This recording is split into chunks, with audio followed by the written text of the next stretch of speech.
राम की आत्मकथा स्वामी जपानंद। नीलकंठ महादेव। कुछ दिन बाद स्वामी सिद्धानंद जी महाराज ऋषिकेश आकर खजांची बारा में रहने लगे। कभी कभी वे मुझे बुलाकर ले जाते। बाद में श्यामला ताल के नंबर भी आ गए और कुछ दिन बाद कंखल कोठारी भी आए। इसी बीच एक बार मैं और स्वर्गाश्रम के कुछ साधु नीलकंठ महादेव के दर्शन करने गए। पहाड़ के बीच में से रास्ता था। हम लोग रास्ता भूल गए और एक जगह पहाड़ की चढ़ाई करके थोड़ा ऊपर उठे थे कि नीचे जंगल में धर धर की आवाज सुनाई दी। सब डर गए। हम 6 जने थे। उसमें से 4 जंगली पशुओं के भय से भगने लगे। मैं और सेवागिरी नामक एक साधु वास्तविकता जानने के लिए नीचे खाई में उतरे तो देखा छोटे कद की छोटे छोटे सींगे वाली काले रंग की एक जंगली गाय अपनी लाल लाल आंखों से ऊपर की ओर देख रही थी। हमें देखकर वह जंगल के भीतर चली गई। बाद में रास्ते में हम अपने साथियों से मिले और सब एक साथ नीलकंठ गए। वहां 5-6 दिन ठहरे थे। मुझे वहीं छोड़कर बाकी सभी गांव में जाकर भिक्षा करके लाते और मुझे भी खाने को देते। सिद्धानंद जी के साथ 1919 से 1920। कुछ दिनों बाद सिद्धानंद जी के विशेष आग्रह पर मैं ऋषिकेश चला आया।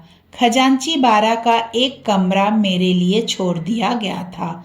वहां रहते समय संकल्प किया कि 2 कुटिया बनाएंगे। सिद्धानंद महाराज देहरादून जाकर कुछ धन एकत्र करके लाए थे और मुझे मेरे एक मित्र ने कुछ दिया था। 1919 ईस्वी के प्रारंभ में खजांची बारा के पास ही 2 कुटिया तैयार हुई। फिर श्यामलातल के नंबर और सिद्धानंद जी महाराज अमरनाथ दर्शन करने कश्मीर गए। उसके बाद ही ओम ऋषिकेश आए और एक कुटिया में रहने लगे। मैं भी कुटिया के दूसरे कमरे में रहता। बाद में पार्टीशन करके 2 के रहने का प्रबंध किया गया था। ओम बड़े कमरे में रहते थे। दयानंद ठाकुर के शिष्य रामानंद स्वामी मेरे बगल के कमरे में रहते थे और कंखल के कोठारी महाराज खजांची बारा में रहते थे। उसी समय वाराणसी में पूजनीय लाटू महाराज ने महासमाधि ली। अप्रैल 1920। सिद्धानंद महाराज जब कश्मीर से लौटकर मेरठ में निवास कर रहे थे तभी उन्हें यह सूचना मिली। गहरे मार्ग के रोमांचकारी अनुभव। गर्मी से बड़ा कष्ट होने के कारण मेरी टिहरी जाकर रहने की प्रबल इच्छा हुई। निश्चय किया कि उसी दिन पैदल रवाना होऊंगा। दोपहर को खूब आंधी और थोड़ी बूंदाबांदी भी हुई। सबने मना किया, परंतु विधि का विधान कौन टाल सकता है। मैं शाम को 4 या 4:30 बजे टिहरी की ओर चल पड़ा। ऋषिकेश से 7 मील दूर यहाँ के भरत मंदिर के महंत का गांव देवभोग है। सोचा कि वहीं 2-1 दिन विश्राम करके टिहरी चला जाऊंगा। जंगल की उबर खबर पगडंडियों पर यथासंभव तेजी से चलने लगा। उस जंगल में बाघ, भालू, हाथी, सुअर आदि कई तरह के जंगली पशु है। रास्ते में हिरन और सुअर बारंबार दिख पड़ते थे, परंतु भाग्यवश सुअरों ने मुझ पर आक्रमण नहीं किया। कृष्ण पक्ष चल रहा था और संध्या हो गई थी और शायद उस दिन अमावस्या थी। तब भी देवभोग गांव नहीं आया था। जंगल क्रमशः अधिकाधिक घना होता जा रहा था। इतने में देखा कि भैंस के एक बड़े बच्चे के समान कोई पशु उसी पगडंडी पर सामने से चला आ रहा है। गांव की बात मन में रहने के कारण सोचा कि भैंस का पारा ही होगा और मैं गांव के पास पहुंच गया हूँ। केवल 15-20 हाथ का ही फैसला रह जाने पर पता चला कि वह तो एक विशाल भालू है। स्तब्ध होकर मैं यहीं ठहर गया और भालू भी चुपचाप खड़ा होकर मेरी ओर देखने लगा। बिजली के जैसा एक प्रवाह शरीर से होकर गुजर गया और मैंने अपना अंतकाल समीप जानकर जरवत निश्चल होकर जप करना शुरू कर दिया। क्षण भर में ही मन में यह विचार कौंध गया, माँ की शायद यही इच्छा थी, इसीलिए सबके माना करने के बावजूद मैं मौत के मुंह में कूद पड़ने के लिए ही इधर चला आया था। अस्तु उनकी इच्छा पूर्ण हो।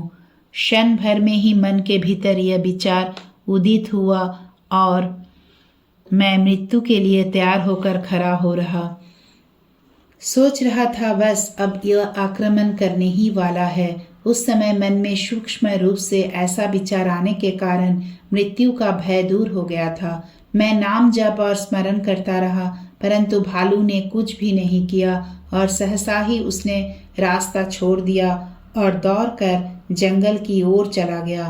काफी देर तक मैं सूखे पत्तों की खरखराहट सुनता रहा। मैंने सोचा कि अब भी बहुत बाकी है और उसी रास्ते पर आगे चलने लगा। इसके सिवा अन्य कोई चारा भी तो नहीं था, क्योंकि रास्ता ज्ञात न था और ऋषिकेश लौटना असंभव था। अंधेरा बढ़ता जा रहा था।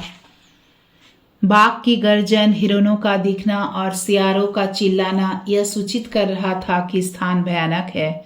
उपरोक्त घटना के बाद आज मृत्यु निकट है, यह भावना मन में दृढ़ हो गई और मन जगदम्बा के प्रति अभिमान से भर गया।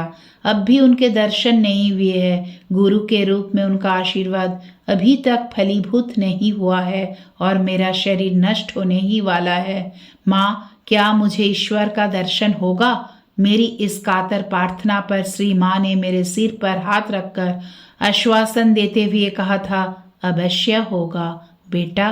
तो क्या यह निरर्थक आश्वासन मात्र था? क्या वह बच्चे को बहलाने का बहाना मात्र था? यदि ऐसा ही हो तो फिर इस दुनिया में और किस पर विश्वास किया जा सकता है?